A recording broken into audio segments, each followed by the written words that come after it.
Am I the idiot for being hurt that my wife won't allow me to see the birth of our baby and asking for some space? My wife is 8 months pregnant with our first kid and she has been finalizing her birth plan. She included me in the process, and I did my best to research and understand it. I went with her to see various doulas, picked a hospital together, established emergency plans, etc. I assumed I would be there for the birth, but she told me she didn't want me to see my daughter being born. She only wants her mother there, and I could only come in once it's done to see the baby. It hurt like hell because I was obviously very excited about it. I asked why and she just said she'd be more comfortable that way. I said okay. I told her I'll let her do whatever makes her comfortable and I'll be on board with it, but that I'm very hurt and will need some space for a few days to take it in. I slept in the guest room and left before she woke up for work, and she's been blowing up my phone with texts about how it's unfair to punish her for doing what's best for the baby. She called and she was crying and telling me I'm putting so much stress on a pregnant woman for no reason and that I'm an idiot for that. I don't think needing space for a few days is wrong of me, and I'm just asking her to let me take in what's happening. I can't pretend to be happy about missing the birth of our baby. She's so angry I'm wondering if I'm being a prick? Edit. No COVID restrictions for us. Edit 2. No, we're not the couple from the other post. My wife works from home. I don't work 14 hours and have been there for every appointment since the beginning. Now for comments before the update. Not the idiot. She is allowed to choose whoever she wants in the room and you're allowed to take a day to sort your feelings. You didn't abandon her. You took space to organize your thoughts. Sometimes it's best to be quiet for a bit instead of saying something mean or not thought out. I'm wondering if she's psyched herself out and is worried that the blood, moaning, possible pooping and all that will turn you off. Some women think, he can't see me like this. I'm a mom of 2 and I didn't care who saw me like that. I just wanted my kids healthy and out. No idiots here. She made a choice she was comfortable with. That's fine. You are, understandably, hurt by this because seeing your child be born is a once-in-a-lifetime opportunity. That's also okay. Sometimes we need to take ourselves out of a situation to avoid escalation. Neither of you are idiots for your feelings. Update 1. My wife had the baby and they're both healthy. I asked her on her due date if she still didn't want me to be there, and she said she wasn't sure. She was very stressed during labor, and I could tell she was really anxious, so I did my best to comfort her, and didn't ask. She did ask me to leave when it was time to push, and I came back when our daughter was born. I didn't catch her, but I got to cut the cord and I held her first, which I am very grateful for. Things were okay with my wife for a while until she dismissed how I felt about missing the birth and said I was making a big deal out of a couple minutes. I then found out the reason she excluded me was because she was scared I would stop being attracted to her. I kinda lost it and I regret it, but I was sleep deprived and told her that I was disappointed in her as a mother, and she put her vanity before our kid and before me. My wife then asked for marriage counseling. We're on a wait list for a first appointment. We've been very cold towards one another when we're alone, and we will probably fight soon again. I know it's not the best way to be when we have a newborn, but I can't help but blame her for this situation. I will be going back to work soon, so I'm hoping the distance work gives me from her will help me calm down and gather the strength to be more mature about it all. Update 2. Wife and I separated for a couple months but decided to work on our marriage. Bigger issues rose to the surface in marriage counseling, and the wife did apologize for keeping me out of the delivery room, although she affirmed in the same sentence that if we have a second child, she'd ask me to stay outside again.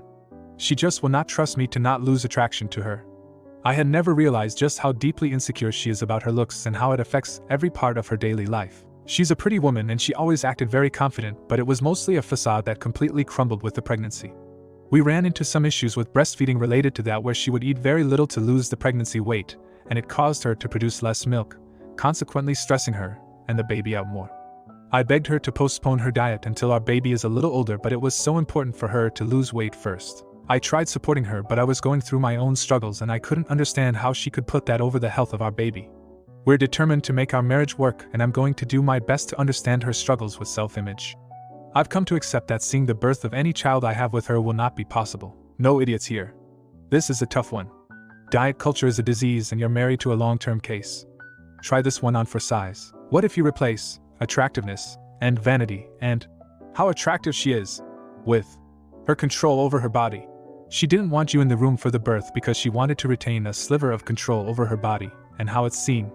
She doesn't want to eat enough to breastfeed easily because she wants to regain control over how her body is shaped. Does that give you a little more insight? You're the idiot. And you're a bad husband. You seem to think giving birth is special magical bonding time for you and the baby, and it isn't. It is your wife's painful, excruciating medical procedure.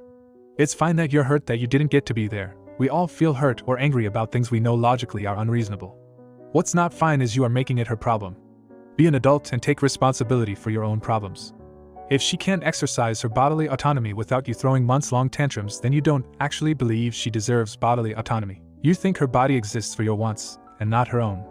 Your equal right to the baby starts after it is no longer inside her. Now for the next story. Would I be an idiot if I don't invite my sister-in-law to my birthday? I, 17, female, have a sister, Casey, 22, female, and a stepbrother, Duncan, 23, male. He is dating Sakura, 23, female, and they had a baby at the start of January. A precious girl. Casey and I get along pretty well. She is a bit complicated, but she is a great sister, and I love her. I was never really close with Duncan as my sister didn't like him very much, and he also went to live abroad as soon as he turned 18. But he was always very nice with the both of us. Casey has always had self-esteem issues since she was pretty young. Honestly, both of us are pretty normal looking, a bit on the chubby side. My sister has always had trouble with that and would make fun of prettier girls talking about how they're probably stupid and stuff. The thing is, Sakura is a model, literally. You know those girls that you look at in a magazine and are like, damn, I wish I was her? That's literally Sakura. So my sister never liked her, although she is a really kind girl. She also had a wonderful pregnancy and a very easy baby. I hate to use this term, but she bounced back extremely fast after pregnancy.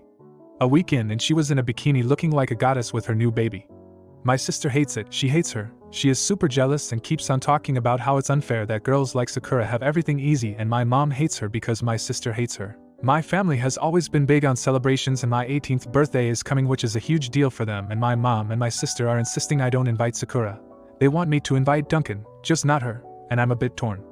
I love my sister, and I would never want to do something to make her feel insecure. On the other hand, it feels wrong to just exclude her, especially because her whole family is in Japan, so she only has my stepbrother here. They're also both families, so I don't know what to do, but my mom and sister are pressuring me a lot, and I don't want to make them feel bad. Would I be the idiot if I don't invite her? Now for comments before the update. You're the idiot.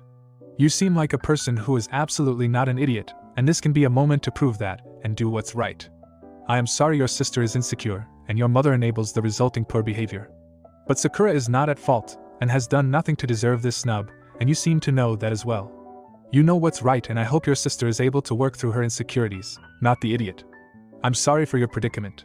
Personally, I wouldn't want to make my mom angry, so I would just opt to not have a party at all and plan an outing with only friends. If I had a bigger backbone at that age, I wish I did, but I didn't. I would have told my sis and mom to grow up and get over it. I can invite whomever I want.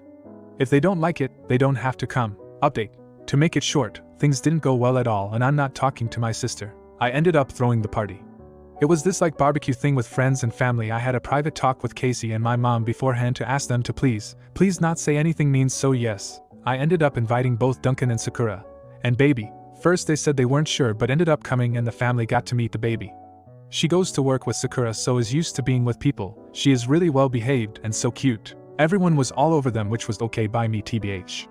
Obviously my sister and my mom couldn't shut up. They wouldn't say anything in front of her, but at first it was making fun of the baby's name. It's such a short and cute name. Nothing weird or embarrassing. Then about how weird it was that Duncan was doing girl things, which was literally changing diapers and carrying those purses with stuff the baby needs.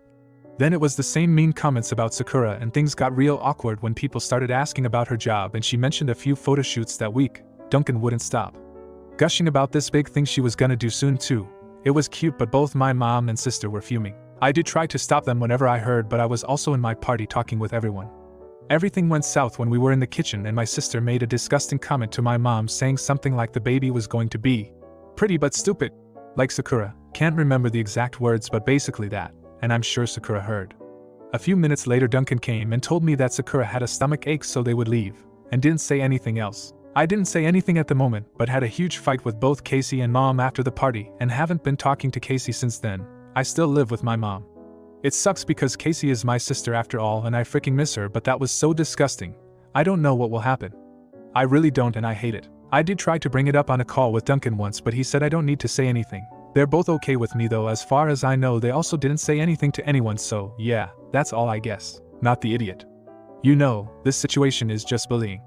You hear about pretty mean girls bullying the ugly/overweight/unpopular girls all the time, and the fact Sakura is better looking than them both doesn't make their behavior any different or okay. I salute you for having a spine and standing up to them. I'm sure it's not easy living with them in that atmosphere. As unpleasant as it probably feels right now, I guarantee you your mom isn't doing your sister any favors by following her insecure tantrum, and your sister will have a rough future ahead of her if she doesn't control her bitterness and jealousy. Please stay strong and learn from your sister's mistakes. You're doing so great, OP. Now for the next story. Am I the idiot for emailing my fiancé's dad about her DNA results? I, male 35, secretly emailed my fiancé's, female 31, biological father, who is adopted and had no links to his real family, to inform him that his family had been found through her 23andMe test results. 3 years ago, she bought 23andMe tests for us, her parents, mom and stepdad, and my parents. This was a deeply meaningful gift because my 5 older brothers have tormented me all my life with claims that I was adopted or that our dad wasn't my dad since I don't look like everyone else in the family. I'm tall with red hair, so it really healed an old wound to get definitive proof that our parents are both my parents. What we weren't expecting was for results for her biological father's family to show up. She wasn't expecting to find many familial connections because she's first-generation American. Initially there was a third cousin connection on her paternal side, and over the last couple of years it's grown into a practical family tree. I knew that she had stopped speaking to her dad over 10 years ago because the most he did for her was sporadically remember to call on her birthday. She explained her reasons for not wanting to give him the information, but they honestly didn't sit well with me. I tracked down her dad's email address in her contacts list and sent him the list of his known relatives. I completely forgot about it until her mom saw a social media post about him finding his family, and told my fiancé. She was very emotional as she told me about the phone call with her mom but said she was happy for him. She made a comment about how we didn't have anything to do with it. So I confessed to what I had done. She was furious, and this has created a major issue in our relationship. Am I the idiot for sending her dad, who is adopted, her test results that identified his biological family? No update for this story, so here's the comments. You're the idiot. And honestly, I hope she sees this as the red flag it is. You've decided that if you disagree with her about things that are entirely not your business, you'll go behind her back and do what you want, regardless of what she wants. Everyone sucks here. I get why your fiancé doesn't want contact with her dad, but nothing you did will force contact between them. You shared information with your father-in-law that could greatly improve his life, and won't impact your fiancé. I don't think it's wrong to care about your in-laws, but making your fiancé feel like you take their side over hers will cause rifts between you. If this had been something that forced your fiancé to have contact with her dad, I'd get everyone's reactions, but that's not what you did.